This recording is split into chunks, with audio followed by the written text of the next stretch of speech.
Hello. My mic's on this time. I'm really excited about that. I did it. It finally happened. It only took us like 11 episodes. Anyway, hi everyone. Welcome back to Getting Stoned with Devin and Nicholas. I'm Devin. This is Nicholas. How you doing, Nicholas? I'm great. I have like this massive wave of relief Mm, because I finished a book. yeah. Which is number 9? Number 9. Yeah, that's a lot of books, man. And how long have you been writing books? How long have you been publishing? We'll put it that way. So we're coming up on my 7th anniversary of my very first book coming out this fall. That's super exciting. That's hella exciting. Where am I? I don't actually know. I think it was 2016. So I think I'm 7 years. I think this is 7 years. Yeah, I think It so. feels it feels longer. I guess it was about the same time that we had our first books come out. Um, and let's see, I just started working on book 7 and 6 comes out. So I can't even imagine. Like, and my life has just been like as a writer, like there's been so much output like that I feel. So I can't imagine having your level of output. Like that's a lot. That's insane. How are you feeling after turning in your 9th manuscript, sir? Relieved, anxious to start the next 4, but technically we'll just say 1. Um, Devin knows what I'm talking about. But yeah, relief. I put so many Yeah. words on the screen that I don't have enough words to describe how I feel, I think is the phenomenon that I'm experiencing. Yeah, I feel that. No, I totally feel that. I mean, writing one book is a big deal. Like it just is. And it's so hard to do it. And then you kind of get into a groove. Like I felt like with my first series, I figured it out by the end of the series. I figured it out. And then I started working on these other books that are more visual and things like that, which is great. Um, but it's just the whole process from beginning to end is so much, and it is a drain, and it can be very rewarding. It's like amazing when people read your stuff and they're like, hey, this helped me fix this thing in my head. That's great. The flip side of it though is that, like, how do you have time for you? Like, what are you using, since we're here to talk about crystal magic today, what are you using to help just keep yourself rejuvenated and energized while you're in a place of putting out all of this content and creating all of these books and things like that? I mean, my answer is not going to surprise anyone who's heard me talk about rocks for more than like 5 minutes at a time. Rhodonite is a go-to. It's on my person or nearby virtually all the time. I use labradorite for its ability to kind of regenerate the energy field because, yes, creativity can deplete you energetically and not just intellectually. So that's one that I go to quite a lot. And lately it's been sapphire. I've been doing a lot of work with a sapphire essence, like a gem elixir that we made in Glastonbury earlier this year. So I've been working with that daily, and that's been a really, really good ally for me. But the main thing, because the mainstay of what I write about is rocks, is I have to do 2 things to ensure that I don't have that kind of creative burnout that spills into other areas of my life. Is um, one, to do things that are not just about rocks. I have to have time in my life to do something else, and music has been the big part of that lately. And the other thing that I do is I have to keep getting excited about rocks so I can share that excitement with others. So I treat myself to nice little things from time to time. That's the way to do it. Like, I 1000% there. Yeah. So I have been going through this whole thing where we had the crystal store. We had that for a long time. Well, it was 30 years old when it closed finally at the start of the pandemic, and I was the owner of it for the last like 3 or 4 years. One of the owners, and working like that was the dream job, right? Like everybody's like, oh, I want to go work at a metaphysical store, and that would be, oh, to just help people heal all day, wouldn't it be amazing, and blah blah blah. And so doing that, and I'd worked at metaphysical shops for like ever, but getting my own store and being able to be that person finally that I had this kind of vision of, it was the most draining thing I could ever tell. Like, it just, that people, because there are a lot of people in need. That is absolutely true. There are also a lot of people who feel that they're in need when really they're just in crisis or in want or something like that. And so there's a lot of just energy that comes in. There's a lot of stuff to deal with on a regular basis. And then so I was Mr. Magic all day long, and then I would write books, right, going out, and then so my career became magic, and magic just shifted into this very different place for me, where it wasn't like fun anymore. And the excitement that I had prior to becoming a shop owner, um, and what was there afterwards were not the same thing, like at all, like not even comparable. So there was like a massive amount of drain, and it was nice to have, like, I had a huge crystal stock, I had a lot of stuff going on, which is great, and it was cool to like go in and play with things that I enjoyed. But there was definitely this drain that was just really consistent with that, and I found that sapphire was like the thing to do, like the thing to work with that really energetic shield energy. Like, talk about shifting your aura almost like instantly, shifting your psychic field almost instantly. Sapphire has this incredible way, and ruby, I mean ruby too, but rubies are harder to get than sapphires. And so, yeah, anyway, so I feel that, and it's one of these things that if you are a magical person and you're using your skills in your day job, in your day to day, it can be really difficult, and it can be an absolute drain. And having crystal allies that you can count on, I think, are super important. So to that end, one of the things that we get asked a lot about are like, okay, so what do I need to get? Like, I don't want to, I don't want all the BS. I don't want to waste money on crystals that are, meh, or aren't going to give me the big bang for my buck. What do I do? And I have my list of things. Sapphire is on. They're like, okay, or you really want to feel some stones, like, go touch a sapphire, go play with some moldavite. But what are those stones for you that you're like, okay, all right. So if we want to bypass all of the learning developmental things, right, and getting our hands dirty, we want to go straight to the hardcore stuff. What do you recommend for people? I struggle with these kinds of things because I hate being overtly prescriptive, because it really does have to be about our personal journey. Yeah. But I would say for people who really want to do the work and are committed to that, start with the quartz family. There is a reason that we see such variation in quartz geologically. There's actually a whole lot of reasons, but I'm gonna be a bit of a reductionist here. And we see that variety of form and morphology and color and habit and association with other minerals because it is so highly adaptable, and it therefore helps us adapt. So work with these quartzes, find the weird ones, find the ones with, funny looking faces or unusual colors and patterns and textures. That can be, your gemmy crystalline quartzes, like one of my favorite smoky citrines, or maybe it's the humble jaspers and chalcedonies and agates of the world, because they're going to have that same kind of adaptability to them. I think another one that is definitely worth taking a look at in today's world especially is emerald, but we could maybe kind of back that up and say the beryl species as a whole. So, if beryl has different trace elements in there, we see a range of colors, from colorless to blue, green, yellow, pink, and a handful of others. There's some really rare beryls like pitsodaite and some cesium-rich beryls that are a little bit harder to get our hands on. But emerald is a really important heart balm for today's world. I mean, it has been, we'll say, thematically, symbolically, religiously important in so many cultures around the world for a long time. But I really feel that emerald is a stone of evolution in a huge way, because it helps us do that from the core and not from our head, not leading by expectation, but leading by our inner relationship we've got with ourselves. And if I were going to just throw one more out there, I would honestly say obsidian. Obsidian is another really adaptable and malleable stone for different reasons than quartz. And it's actually because it lacks crystal structure altogether and helps us really kind of embrace a certain level of chaos. Because if it wasn't chaotic, it wouldn't be obsidian. It is a prerequisite not to have that long range order that creates a crystal lattice, or we would have something else. We would have like rhyolite or some other stuff going on instead of obsidian.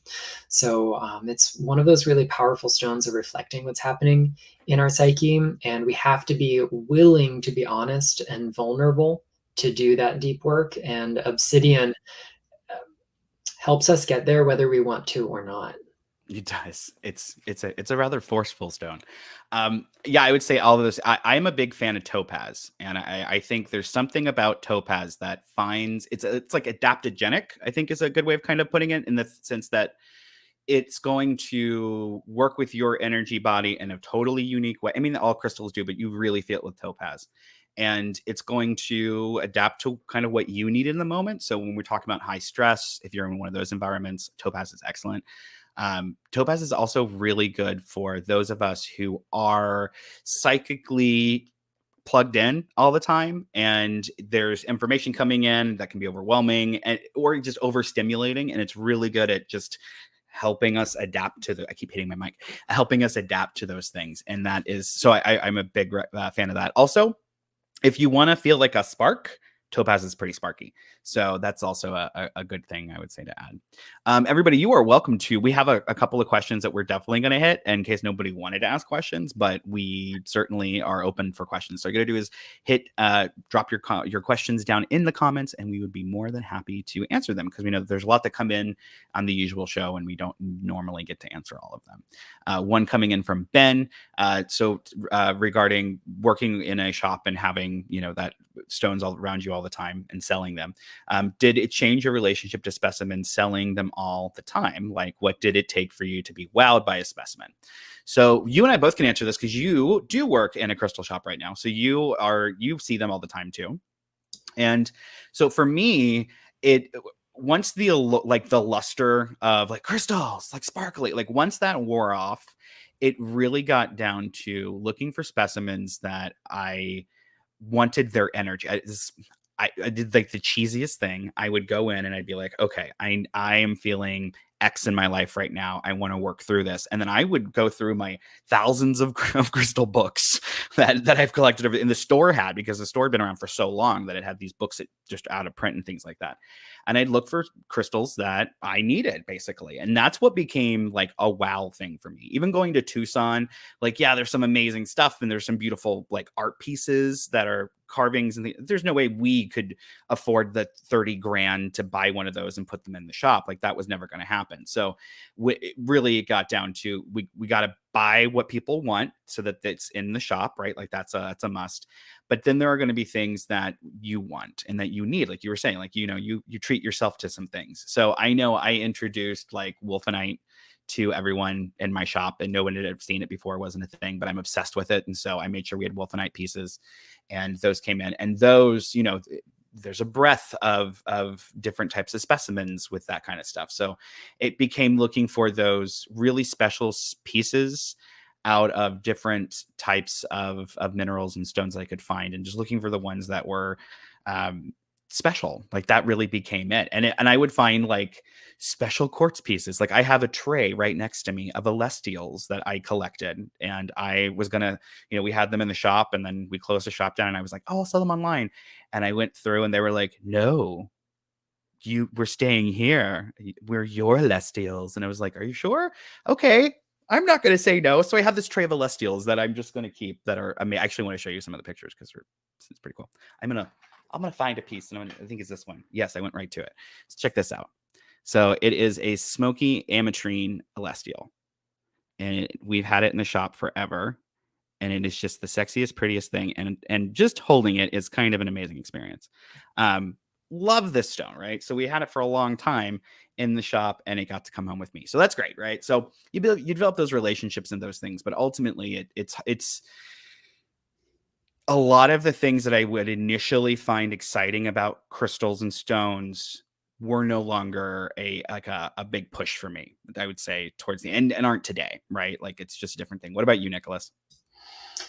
I mean, personally, I get to do buying and sourcing for pretty high volume metaphysical and occult bookstore with a massive assortment of crystals. And we've stepped up our crystal game in the last almost 7 years, because that's how long I've been there.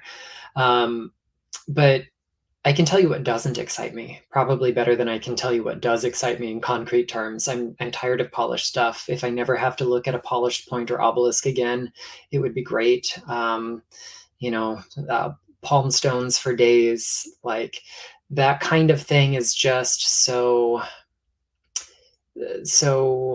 ordinary. that I really look to the extraordinary. They're valuable tools, they're accessible, they're often at great price points. I'm glad we can offer them to consumers. I'm glad people have those kinds of things.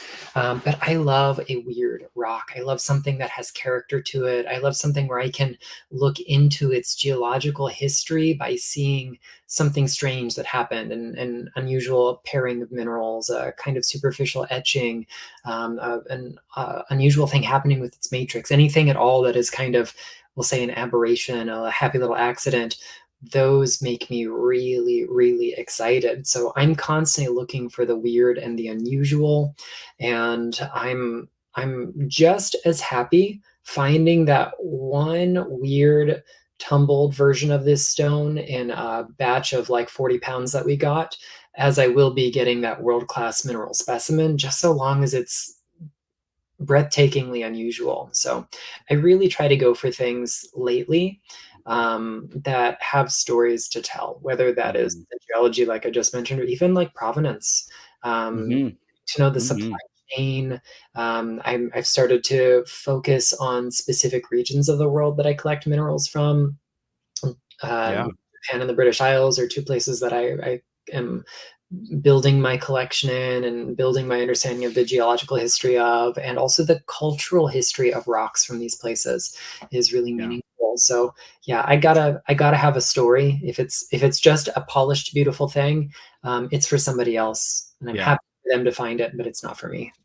I feel that. I love that you said that because I was thinking myself as you were talking that I definitely have. I mean, one of the things that when you get a polished stone, it takes away the natural beauty of the stone in a lot of ways because each of those crystals has their own habit, they have their own thing going on, and when you polish them out and you get rid of the imperfections, like what a lot of people don't know is a crystal will break and heal itself in the whole process of growth, and a lot of that stuff is buffed out or cleaned or cleaned off, and it's, to me, having a crystal that healed itself is so magical, like the things that you can do with that, but it isn't pretty necessarily, so they'll chip it off and they'll polish the end off and things like that, and that's kind of annoying.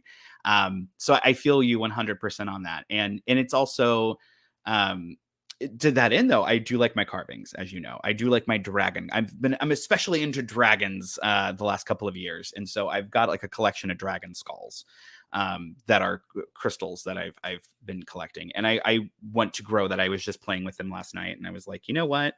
It is time that I add to this collection because it's pretty cool. So I do like my carvings, like, but they gotta be special. Like it's all about what's special and what calls to you, and all of that kind of stuff. But that has been a big thing for me. I have will say I'm getting into museum specimens more. And I think that's because I have the ability to kind of display them better now. So I don't, because otherwise they would just sit and collect dust, and it's really hard to clean that stuff. So, or they'd be in a box and you couldn't see them. And I'm just now getting to the point where I'm like, oh, this is this particularly awesome piece of pyrite that formed into a perfect cube.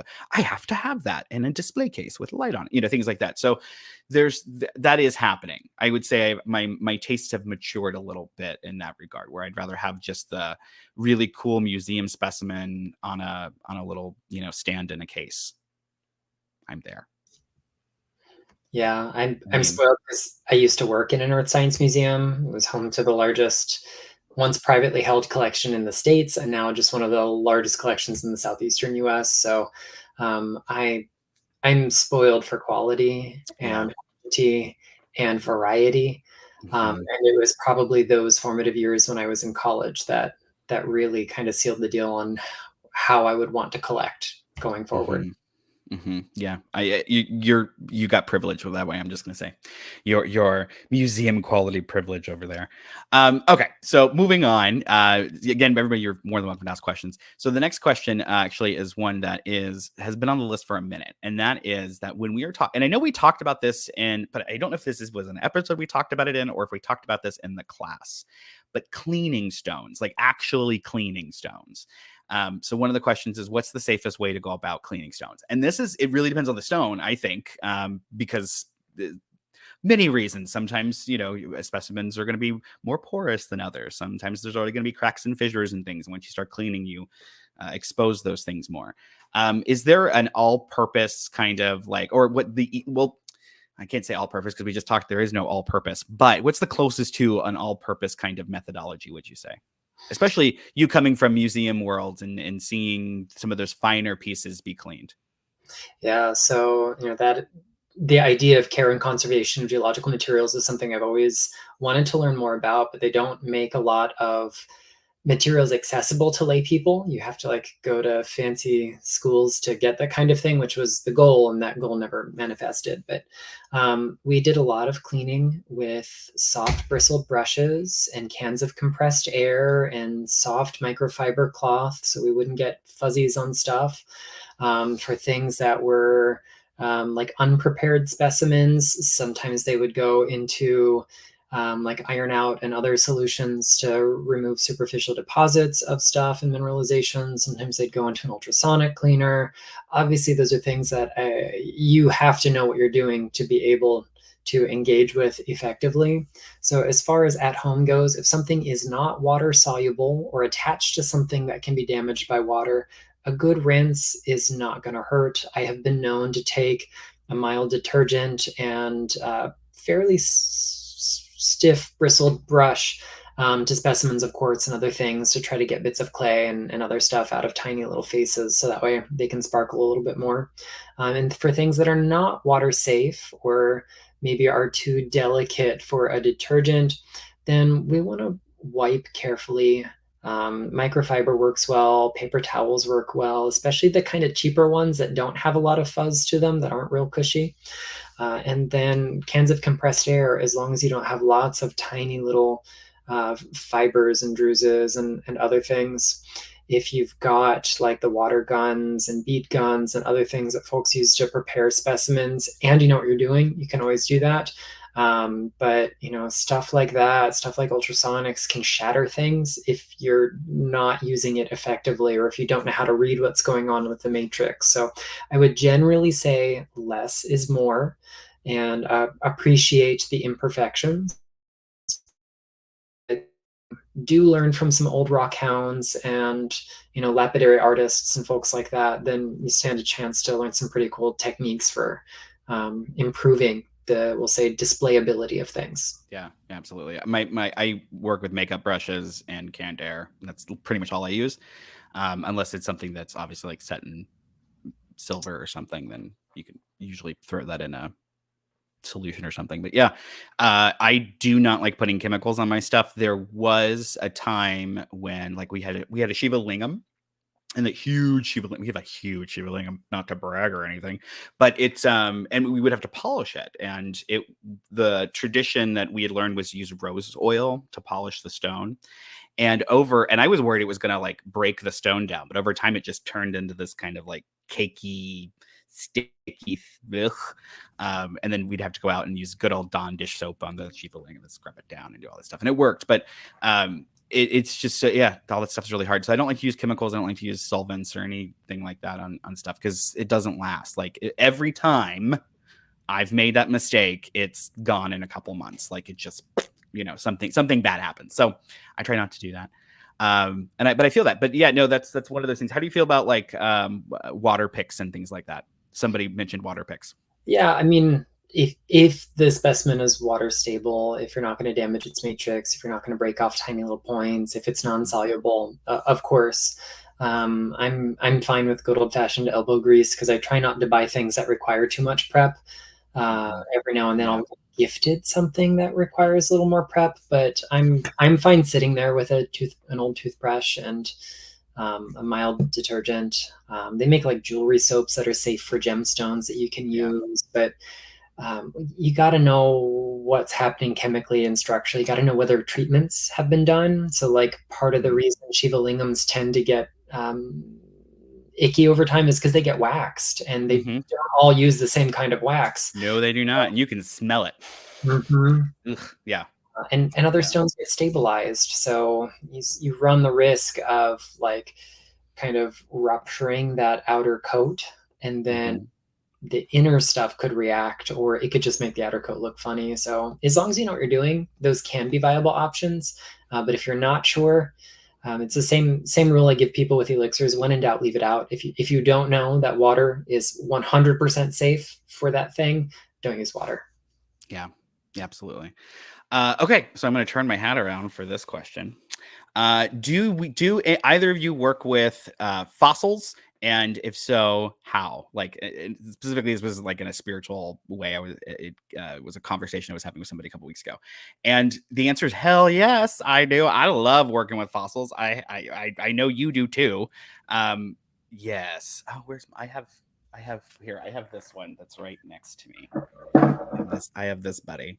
Um, and I have all kinds of stuff. I love fossils. I have an obsession with them, the right kind of fossils, because I like dinosaurs. Though I am a dinosaur freak. I'm not gonna lie. I love dinosaurs. Are awesome. Anything with dinosaurs and dragons, I'm like, let's do it.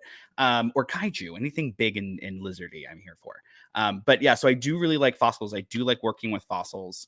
But so I had a teacher a long time ago who was all about working with fossils, but was doing it in this really kind of abbreviative native kind of way that I didn't think was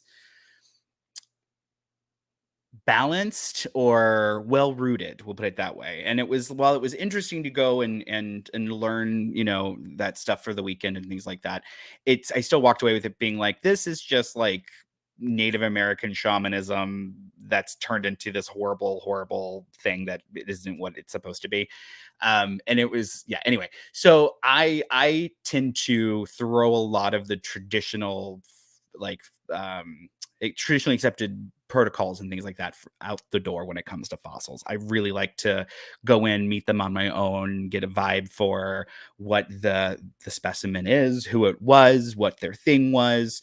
And I find that often a lot of that stuff isn't necessarily applicable to like modern day. Go figure. Go figure that dinosaur wisdom wouldn't necessarily fit in with the modern era. Who would have imagined? But so a lot of the stuff just tends to be very spiritual. It tends to be very gnosis. It tends to be very like there's a lot of stuff about resiliency and strength, and you got all that kind of stuff. But at the end of the day, it's a dinosaur, right? So it's not going to have the same stuff. Do you work with fossils in like a deep spiritual way, or is it something that, which I already know the answer to this, but for everyone else, like how do you approach this idea of working with fossils in a practical way, Nicholas? So And what fossils do you work with? We need to ask that question too. yeah, ammonites are a big one for me. That's why it's right there in easy access at all times. I have several ammonites on my altar, which is just this way off camera. They are special to me because they're emblematic of Glastonbury Tor and Chalice Well. They're literally in the land there, and there's just so much magic, so much acculturated belief that we find around them, which I find really fun. They've got interesting folk names like serpent stones and ophites that kind of suggest that people once believed they were coiled serpents. And there are lots of different tales about why they are stone now. But I love fossil corals. So agatized coral is one of the state gems of Florida here, my hometown. And it is interesting that the largest deposit of it is in Tampa Bay, and there has never been a major hurricane that's hit Tampa Bay directly. There are smaller storms that have, but there's some indigenous folklore that says that it protects against storms. And we recently had a storm barreling towards Tampa and made landfall elsewhere. Was it the coral? Who can say? But that's just kind of a fun correlation there. I work a lot with pet wood as well. Petrified wood is a great one, and I recently picked up some that comes from Wiltshire in England, which is kind of a fun little change of pace. But fossils to me have so many layers.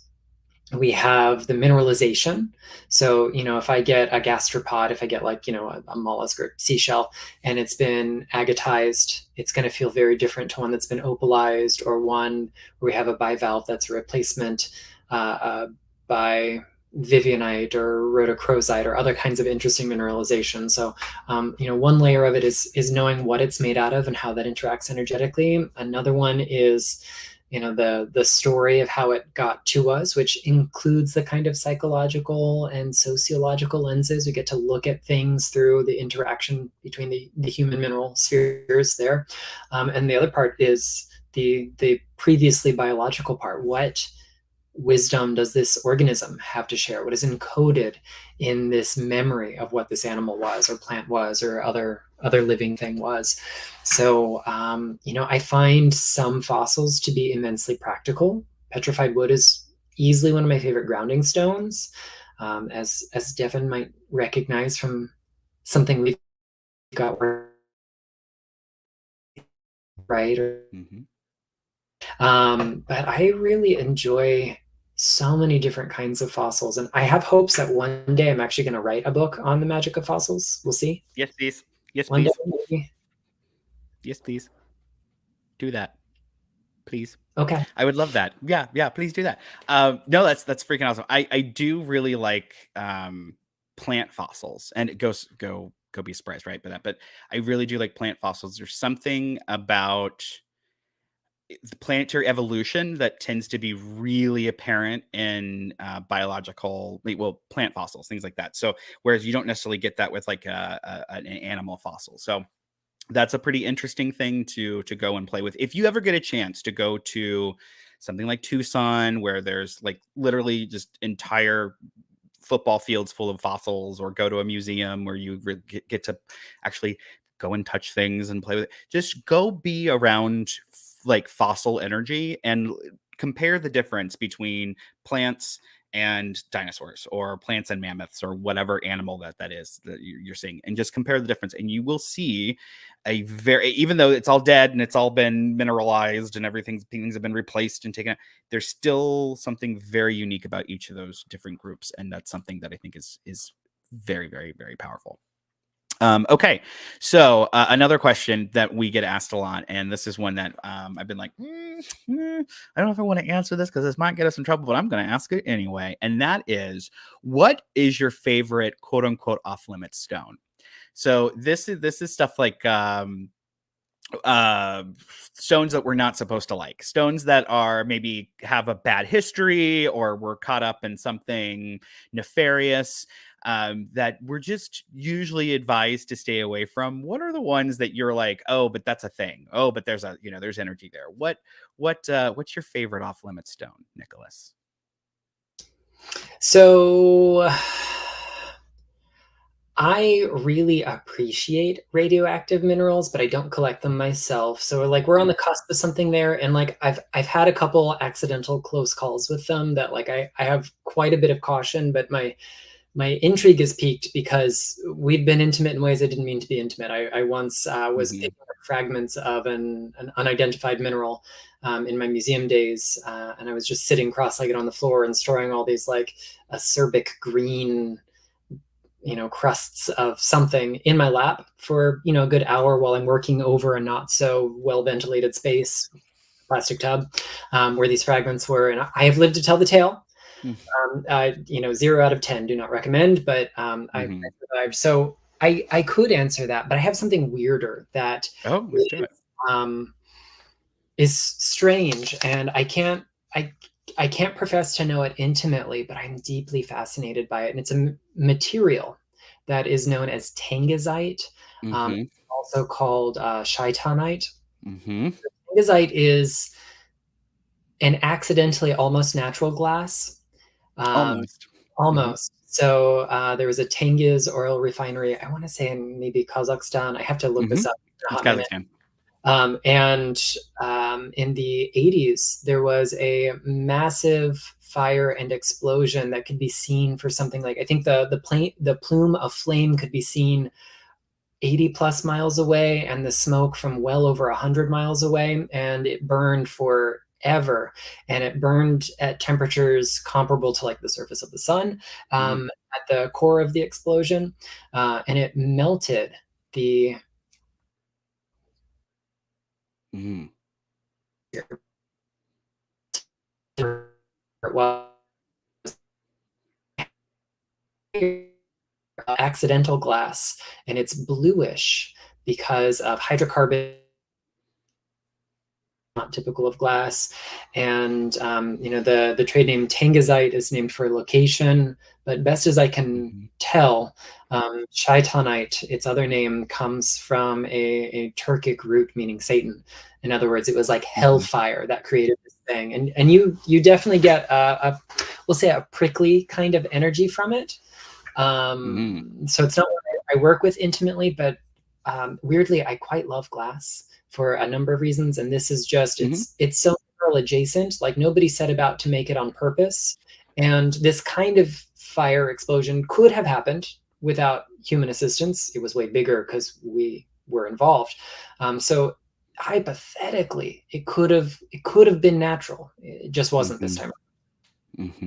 Yeah, I will say that's a really interesting story that has kind of stuck with me, because there's a couple of things like that where either there was a disaster that was a man-made disaster and then something underneath the ground happened as a result, or we get stuff that's like, we went digging somewhere and we shouldn't have gone digging, and we've found something that it comes in very rare quantities, and then we start messing with it. And yeah, I actually have some radioactive glass that literally these little glass balls, and it's like just enough. It's just enough that it'll like phosphoresce and do all the fun stuff, but it isn't enough to like give me radiation poisoning, which is fantastic. And I keep it in our what is it, Vaseline glass is what it's called, the green glowy glass. I keep it in there with all that stuff because Chaz has a collection of that. But there's something there, there's something to that that's it's different and it's neat, and it's I love that you said that, because I hadn't even thought about that, and that stone in forever. It is trippy. I've seen it at a distance. I was at Tucson, and it was in a case, and it was in one of those, like, you go in and you're at a hotel and somebody has their like hotel room open, and you go in and they have these cases, and it was kind of one of those things. And I didn't even know what I was looking at, but as we walk out, people are like gossiping about it, and it was the thing. So yeah, it was trippy. It's a very trippy. The blue flames of hell is what they were. Yeah. Trippy. Okay, yeah, so that would be cool. That would definitely be a fun magical stone. I'm a big fan of tanzanite, and I know I'm not supposed to like tanzanite, but I really do like tanzanite, and I have a collection of tanzanite that like we had a little bit that we would sell that we sold in the store, and then more information came out about what was going on down in Tanzania with it, and so we ended up pulling it, and I forgot about it, and then years later we end up getting more in, and then I find this box of tanzanite. So I have, like, right next to me, actually, I have a bag of tanzanite that's just waiting to have something done with it, but I don't know. But we're not really supposed to like tanzanite for that. But as a witch, I will tell you, tanzanite does something to the witch power. It plugs you right in. It's like a little fuse. It's kind of amazing. So I really like tanzanite, even though I'm not supposed to. So that's my like guilty pleasure stone kind of a thing. Sadly, don't come at me.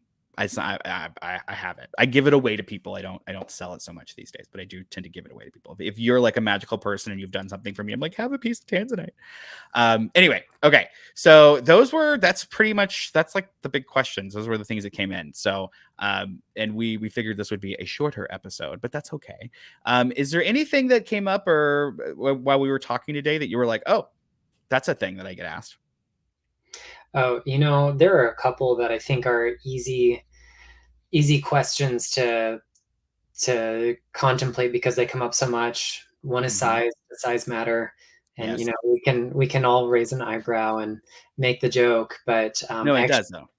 I just saw this conversation on Facebook earlier today, Oh yeah. and the way people popularly approach this question is always so erroneous to me, because people will tell you, "Oh no, size doesn't matter because a tiny piece of moldavite puts off way more energy than this other stone." And then I'm always like, "But we're comparing apples to oranges, right?" If you're comparing that 1 gram piece of moldavite that you own to the 20-gram piece that I own, or the 150-gram piece that you find in the museum collection, those do not feel the same. And great example. These are optically, structurally identical. They do not feel the same. They just don't. That doesn't mean bigger is better, though. And I think a part of the reason people try to answer this question the way they do is because they don't want anyone to feel bad for having small tools. But like, this is never going in my pocket. I can't lay it on someo's heart chakra, no matter how much I think they need it. There's so many. Depends on which way you do it, but yeah. Yeah. I guess it depends on the recipient. Yeah. But You know, bigger is bigger. Bigger is not better. Bigger is Mhm. not necessarily more effective. I like to think of it as bigger is louder. And there are Mhm. things that we do that can be heard in a whisper. And there are other times you got to shout to Yep. make your message heard. Yep. So I think there is value for all of these. So, that's like one of mine that drives me crazy, the way people tend to answer it. What I always hear are, and I think every single crystal teacher I've ever had has said this, that it's coming when the question comes up, the answer is always like, well, no, it doesn't matter, because if the point is to access the spirit, or the indwelling energy or whatever, then no, all you need is a tiny little piece and you can do that. And that's 100% true.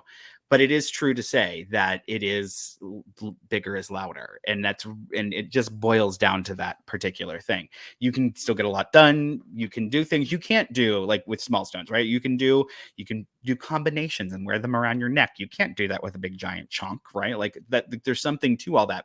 But a bigger piece is just going to put off more energy, and it's just the truth. And I have played with this a billion different ways, and it's always the same thing. And if I put a larger stone in the middle of that, or a larger crystal in the middle of my grid is going to very much be affected by that, right? And it could be the exact same stone, like you're saying. A smaller piece is gonna do very different things, and that's something that I know is frustrating for people, because you're right, nobody wants that. And I think in general, one of the things that we get a lot, resistance wise, when it comes to having a crystal practice, is this idea that you have to buy something in order to have a magical experience. And there's a lot of resistance to that. And I get it. I 100% get it. But you can also go for a walk along the side of the road. If you're in America, chances are you have limestone and fossils and amazing things at your feet, right underneath you. You just got to go look for it. So you don't necessarily have to go buy a bunch of stuff to have those experiences. You can also go to your museum. You can also go to a lot of crystal shops will have like play dates where you can go in and play with stones and get that experience without purchasing it. And so the point of all this is to say that I think there's a lot of resistance to anything that has to do with materialism, and I understand that and I respect that as a spiritual person 1000%. The flip side of that is, though, that when the point of the practice is to develop a relationship with the mineral kingdom, to say that minerals that aren't bigger don't have more in store for us, I think is arrogant personally, but that's me. So Ben has a question. Let's see. Oh, this is a Yeah. good question, Ben. Does age matter if a specimen is cut 1,000 years ago and has a history of use versus 5 minutes ago? This is a good question. Do you want to answer it first, or do you want me to go? Well, how about I you see this him time? like, okay, all right. My thoughts are, yes, age matters, and there's a billion reasons for this. So if there's a specimen that was cut out, let's say, to go into a temple or something 2,000 years ago, obviously that stone's relationship to the culture and the history is going to have an implication on the way that that stone is going to manifest its vibration in our current time, because energy sticks, and crystals talk. So there's totally that too. There's something to that. And stones that are cut 5 minutes ago. So this is interesting. So, and Nicholas, I know you can talk to this too. But you go to a laboratory society and you can find, you go in, people are just learning to cut stones, or you go to Tucson and you see the professionals cutting the slabs, and you get to experience, um, the quite literally the cracking open of something that has been in the earth for God knows millions of years, for even possible, right?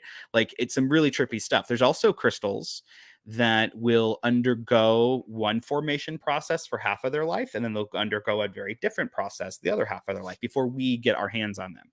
And so there's a lot of stuff that can go on with a stone's age and all of that kind of good stuff. But I think that once you get into a stone that's freshly cracked open and you can get it, there is, Nicholas, this is something we haven't talked about. So when I see this, so the last time I saw this was a big giant ass piece of petrified wood, and it was being cut into a tabletop, and they had this big chunk, and it didn't look like a log at all. It was just this big chunk of stuff, and they slice it open, and I didn't hear like a scream or anything, but it felt like this pressure, like a coming out of the stone, like something like the stone itself, the mineral itself had energy that was contained, and as it was being cut open, it was being released, and I felt it. Like it felt like a pressure release. My ears popped, like the whole 9 yards. And so to that angle, like, yeah, there was something fresh about that energy being released straight from the earth. But I can't say that the petrified wood that I experienced in in the temple was a different vibe necessarily. It was just older, wiser, more mature. What are your thoughts on all this, Nicholas? You know, when we see something undergo a kind of lapidary treatment, cutting, polishing, faceting, carving into a statue, a relic, whatever it's going to be, it's entering into a very, very different kind of a prepped mineral specimen. When we see that has come out of the earth and is being displayed, that is relational, but it's not the same kind of relationship we've got to beads that are painstakingly hand polished and drilled from each end in Neolithic art or in indigenous cultures. And that kind of care that goes into the preparation of these instills something in those stones. I've done a lot of background work with crystal skulls, the purportedly ancient and the not so ancient alike. And I think those that stand a good chance of being older, they have a presence that is almost unparalleled by modern carvings, except when those modern carvings get the same reverence, the same respect, the same relational treatment during cutting, carving, polishing. And this is true with other things as well. I love visiting museums that have old gems and jewels and even just ordinary things made out of rock. Because it's an opportunity to really get to see how these stone spirits have coexisted, how they've collaborated, we could say, with humankind for so long. I would agree with that. I'm over here reading some really interesting questions that are starting to come in. I 1000%. And there's something in you. So can we talk about crystal skulls real quick before we jump onto this other question? I was going to wrap up, and now we're getting questions. I'm all excited. So crystal skulls. So we have not had this conversation, and I am not a crystal skull fan. Okay, so I'm not coming at you from the. Blah, blah, blah, I'm not doing that. I'm just because I respect everyone's trip in life. I want you to respect mine. I will respect yours. We all have our own imaginary friends. I'm that guy. But here's my thing. The crystal skulls confuse me. And the reason being that I've come across supposedly some of the original, like one of the original skulls, and I got to have that experience. It felt like something was going on in there. I can definitely say like there was an ensouled something happening with that. But then I have seen probably hundreds of people in the last 20 years carrying around what they call to be crystal skulls that I can't say I have had the same experience with or felt like something was in it. And the stuff that I hear is always that like, oh well, these are related to those crystal skulls, or these somehow have the energy of those crystal skulls. And I'm like, well, how did that happen? Like, so I'm confused because there's so much BS around what the crystal skulls are, where they come from, who made them, and it's to the point where it's almost like going on to YouTube and looking at like conspiracy videos. Like things just get dark real quick, right, with crystal skulls. And so and, and I'm a like Nephilim guy. Like I'm that guy. So I'm not like shocked or surprised by any of this stuff, but it gets really weird and it gets really awkward, even for my sci-fi loving self. So can we talk real quick? Can you give us just a real simple breakdown? Because I know you've had much more intimate connection with the crystal skulls. And can you share with us like what's there, what's going on? Because there's a lot of weird stuff that's being talked about. Yeah, so I always like to preface this by saying I adore the phenomena of crystal skulls. I also abhor the really insensitive claims made in the crystal skull community from time to time. It doesn't mean everybody makes them all the time. It just means that they're out there. Sometimes it's just really bad earth science. So for example, the most famous of all the skulls that is purportedly old, but probably not, is the Mitchell Hedges crystal skull. And it is a phenomenal carving. And although we know approximately when and where it was made, and it's not so old, but not old in like a very historical kind of sense. For the era in which it was made, it we couldn't have intentionally engineered all of the optics and the mechanics of light and other things that happen with it. Was was that divinely inspired? Was the intelligence of that crystal skull waiting to incarnate and inspired the carver? Who knows? Those are things we can't verify. But the truth is that with a carving like that, so much is said about it being carved against the grain of its axis and all these other kinds of things. And all of this doesn't matter. Like that's a bullshit claim. I'm just going to spell it out like that. Quartz has very, very poor cleavage. It does exist. It has rhombic cleavage on those kind of main rhombic faces, but we only see exceptional cleavage in quartz under rapid changes in temperature or pressure, the likes of which are not approached during cutting and carving. And certainly the hand carving kinds of tools would have been a gentler process than the modern rotary lapidary equipment that was actually used to make it. So when people say this as if they're trying to discredit the fact that humans ever could have done it, all they're demonstrating is they know nothing about geology, crystallography, and the likes. Because the argument they think they're making is the opposite of the argument they are making. So there's a lot of that goes on. There's a lot of cultural appropriation that goes on. All that stuff is pretty bad. But the thing is that humans have been carving ourselves out of other media since there have been humans. And the materials that last the longest are geologic materials, whether they are rocks or minerals or the like. And we do have plenty of evidence to suggest that cultures around the world carve skulls among other body parts into stone. It was rarely gem quality quartz. There are at least a few examples that predate the Spanish colonial wave that came into Central and South America, but we also have evidence of I think 5,000 to 7,000 year old limestone skulls from the Levant, from modern Palestine, Israel area.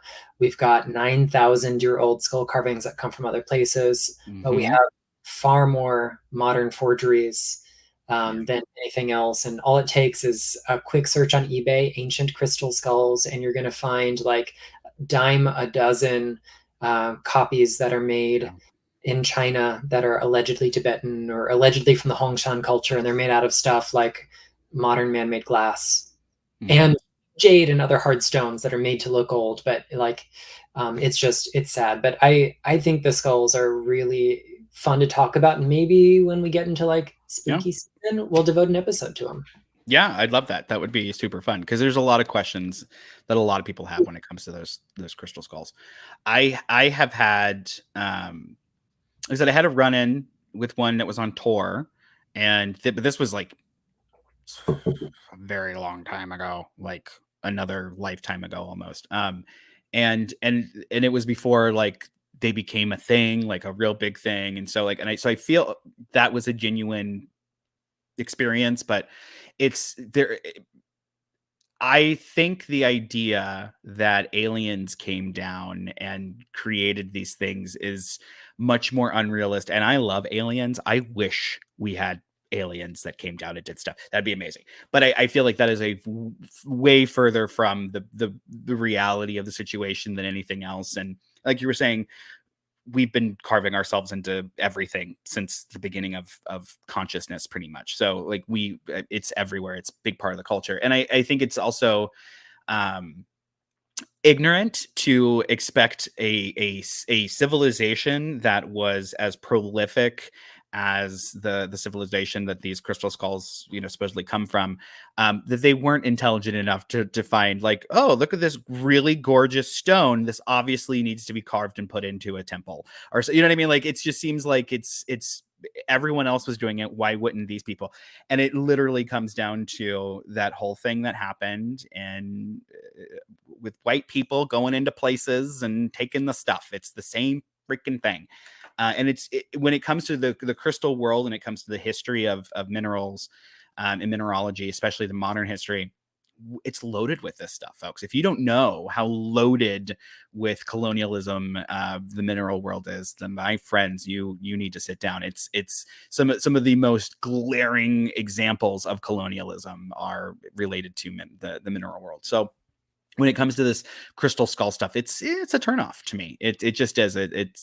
I think it actually, all of the extra layers of stuff, and again, we'll do an episode on this, but all the extra layers of stuff, I feel like get in the way of the real, quote unquote medicine that's there from those stones or within those stones. And that really bothers me because it's just, it's spiritual colonialism that is a huge problem in occultism, period. But really, when we get into things like crystal skulls, so many different worlds converge and so many different groups of people converge and feel ownership over the crystal skulls to some extent, that that stuff gets really awkward real quick. So I will say that. Okay, so Karen is asking a really good question here, which is about chips. So if there's a stone that you love and it's got a chip in it, does it really matter, right? So a lot of people avoid stones that have chips in them. What are your thoughts on that?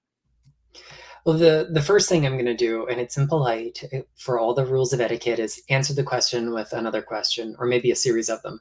Why are we collecting the crystal? What Mhm. do we want to use it for? What is the purpose in making this decision?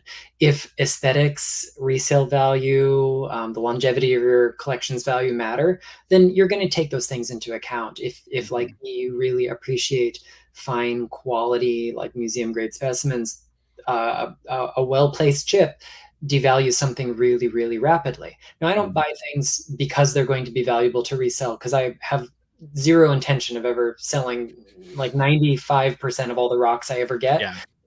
But I do appreciate their aesthetic value and the integrity of like how this stone has been treated. But Mhm. I'm open to whatever I'm going to fall in love with. Sometimes you find something that has just been absolutely wrecked and you love it anyway. Mhm. Um, but I do like that Karen has mentioned this idea of it being a crystal point that we use for healing. So if part of the reason that we are choosing a crystal is for an energetic application, for a Mhm. therapeutic or magical means, and the flow of energy through it, or the kind of standing field that it's creating is part of the reason we're making that decision, then we have to contemplate how does damage influence that. And Mhm. I can tell you that there is a concrete answer. I think it really depends on the piece. It depends on the application. It depends on a whole lot of other factors. But if I had a beautiful, perfect, flawless laser wand and this tip just snapped off, I would no longer have a flawless laser wand, and I'm not going to use it for the kind of auric applications that I might have otherwise used it for. Doesn't mean that it's Mhm. useless. But when we start talking about things that are like polished and rough and other things, um, most of those are already fragments. Like if you Mhm. get a polished tower, a polished obelisk, Yep. uh, they did not take a natural crystal and just grind the faces to make new. Mm-mm. In more than 90% of all cases, I think it's probably more than 95% of all cases, they're taking great big hunks of rough and cutting them down into small pieces and creating artificial shapes that resemble crystal. Mhm. They're already fragments. If it breaks a little bit more, it doesn't render it any more useful or useless than being cut out of that bigger piece. Something like this selenite here would have grown in massive seams Massive. of Yeah. this spar. Mhm. And they take hammer and chisel, and they it's a really quite unsophisticated technology to make these little towers and icebergs and other things. So I don't think any damage to that is going to render it inert or useless. But we do have to think about why we're collecting, and those answers are personal, but they can help us kind of explore what we want to do about it. Yeah. I do collect chipped stones and specimens, and that started when I was working in a shop, and stuff would just happen, and then it would be, this amazing piece of whatever, but it would crack in half or it would get chipped, and then we couldn't sell it because people would, have a problem with it. And so I started collecting them, and it was because they still have power. There's still stuff. They're still loaded with whatever, but they just don't look quite, company ready or whatever. So I collected them and I put them in fish tanks and I put them, they're all over my backyard. And we've got a bunch of little shrines and things all over the yard. And I have retired them. So I'm not going to put them like, because I have weird pet peeves and things when it comes to like working spells and things like that with crystals. So most of the time what I particularly want is the strength that a crystal lattice is going to provide, and its structure. And I really want that to be part of the working that I'm doing. And I think about the structure of a crystal when I'm working with it, and that's all included. So if there's a break or there's something that weakens the overall resiliency of the specimen, then I'm totally going to not work with that, because it could weak, it's not there. It's like working with a broken piece of machinery. Does that mean that the machinery is no longer lovable? Or no, not at all. So we still put it out there. I gift them to the statues and the things around the house, and I still keep them. But I when you go into my backyard, it is a retirement community of crystals and different minerals and things. Just don't, they're not pretty anymore, but they're still there and they still do their stuff. And it's great. Like, it's great. We have a wonderful vibration out there. My house is very protected energetically and things like that, because I've been collecting broken stones for like 20 years and putting them in these places. So it's a pretty nice place energetically to be here, I will say. But it's because of those broken stones and giving them back to the earth when I can, things like that. Cause I feel like this didn't form, in my backyard or whatever, right? It formed deep in the earth, and then somebody dug it up and then broke it up and carved it out and things like that. And so it's seen some stuff. This wasn't its plan, and I'm gonna try to help it have as best life as possible. So that's kind of my thing about it. Andy's calling them wounded warriors, and I'm like, yes, that's exactly it. Okay, so last question. This is coming from Jacob. And there's actually, usually I'd be like, nah, I'm not going to answer something like this, but I do want to talk about this because it's a good thing to ask. So the combo of pearl and hematite. So they're looking at purchasing a necklace from a local shop. And, I would say for me, the reason why I would avoid this, because I'm usually like, oh, it's such a personal thing. Like, it's gonna react to you differently than it's gonna react to me, and blah blah blah. But if we're gonna break it down as if we were writing a book and we were to talk about this crystal combo, we can do that. And I would say that, surprisingly, one of the things with hematite and me, is that I know hematite is often, it's like a firestone. Like, if we want to think of its elemental association, it's a firestone. To me, it's very watery. So what I like in the sense that it's very thick, the energy is very thick, it's very dense, and you can move through it, but moving through the energy hematite is like moving through water. There's like some resistance to it. So to me, it feels like that. Pearl is obviously watery. Pearl is also not a crystal, right? It is a substance that's created by an animal, right? And so you've got these two very different things in the way that we think of organic and inorganic materials, being when organite is a good example. The reason why organite is such a thing is that it's the belief that you could have organic and inorganic material stacked on top of each other, and that arrangement creates basically like an amplification of energy. So if you have a necklace on and you've got, that biological material like a pearl, and you've got, which is it's not really biological though. That's the thing. Even though it was made biological entity itself, I don't think there's a lot of biological material in pearls. Nicholas, Mr. Luminous Pearl, can you give me some insight on that? Yeah, so the nacre that forms the accretion of pearls does have quite a bit of organic matter in it. We can't consider it a mineral, even though even if we just isolate the calcium carbonate, alternating calcite and aragonite from it, because it is Mm-hmm. it's not counted as a mineral. It is still crystalline. It still has a crystal structure. Mm-hmm. So pearls have that kind of crystallinity amidst other things. So we can But call it a yeah, gem. Gems don't, strictly speaking, be rocks or minerals.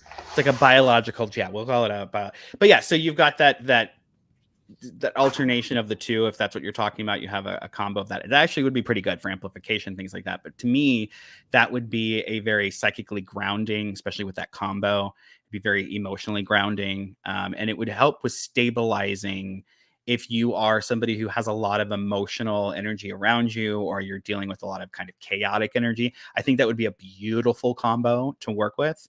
It would not necessarily be a combo I'd work with to do like active magic. I wouldn't necessarily be like wearing that or have that on my person if I was trying to raise a bunch of energy and project it and things like that. I think it would kind of do the opposite. But I think as a day to day, it would kind of have a pacifying effect on me. I think. What do you think, Nicholas? That hematite pearl combo.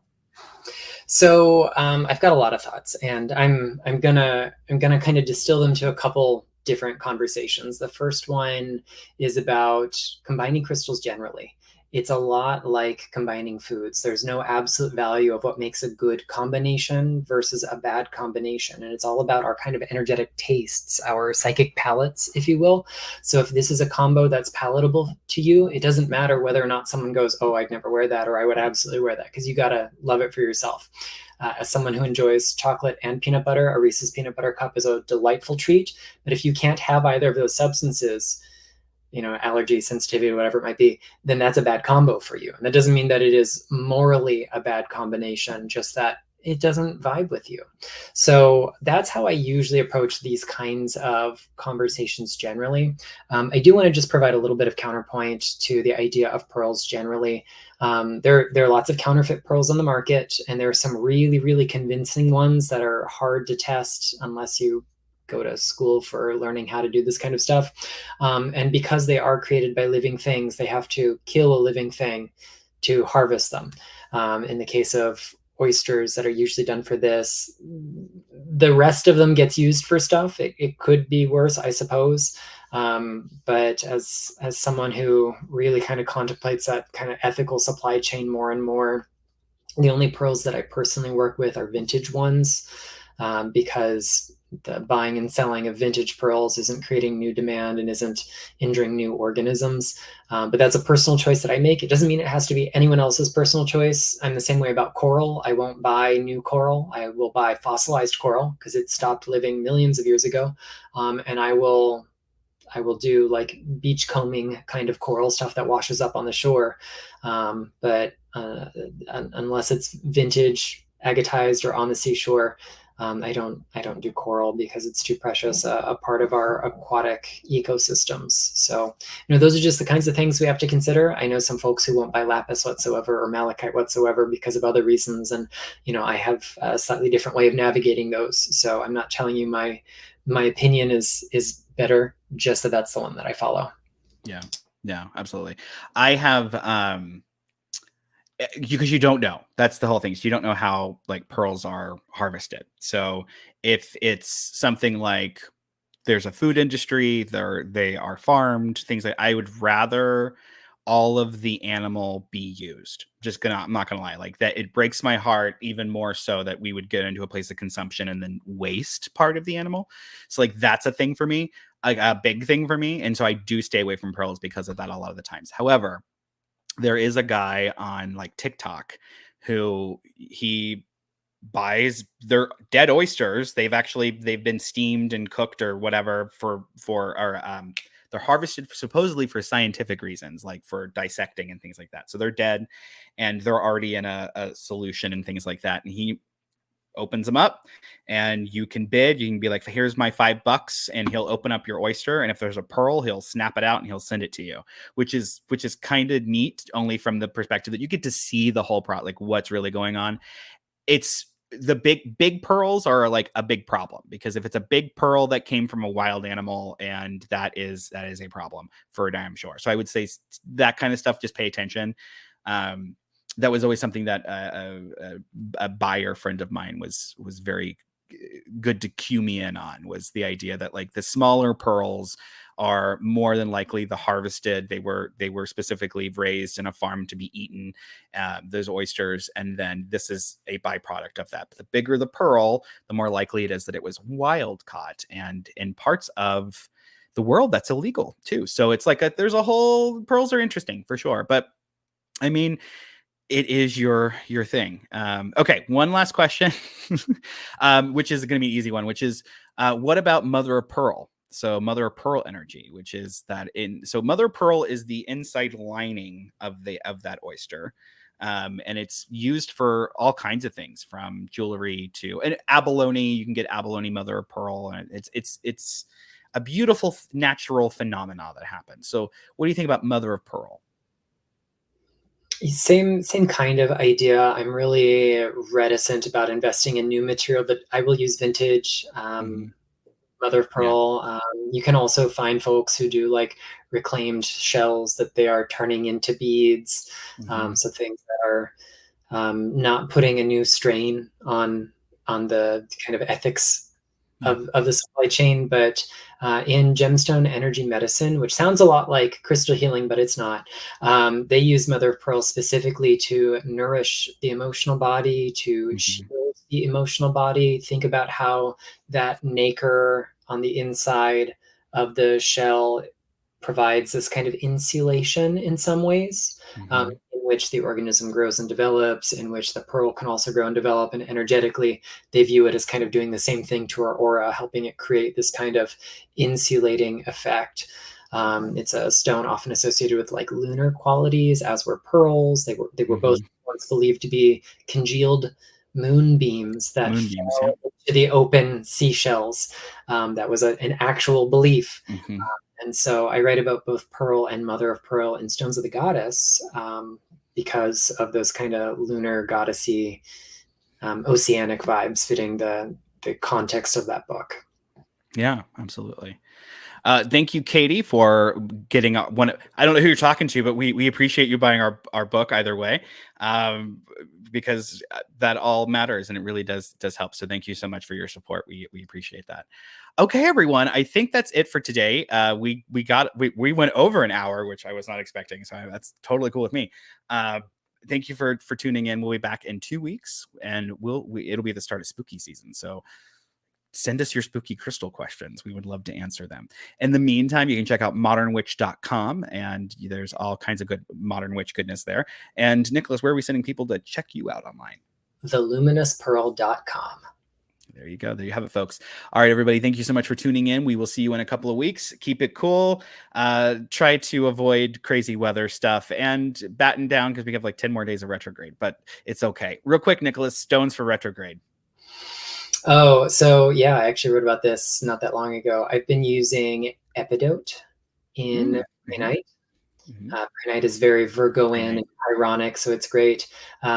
Tourmaline generally, especially the multicolor tourmalines, they have a mercurial energy to them. And I love Petersite for retrogrades, because Petersite's all about embracing the chaos. Like, it's not going anywhere. So let's just dive in.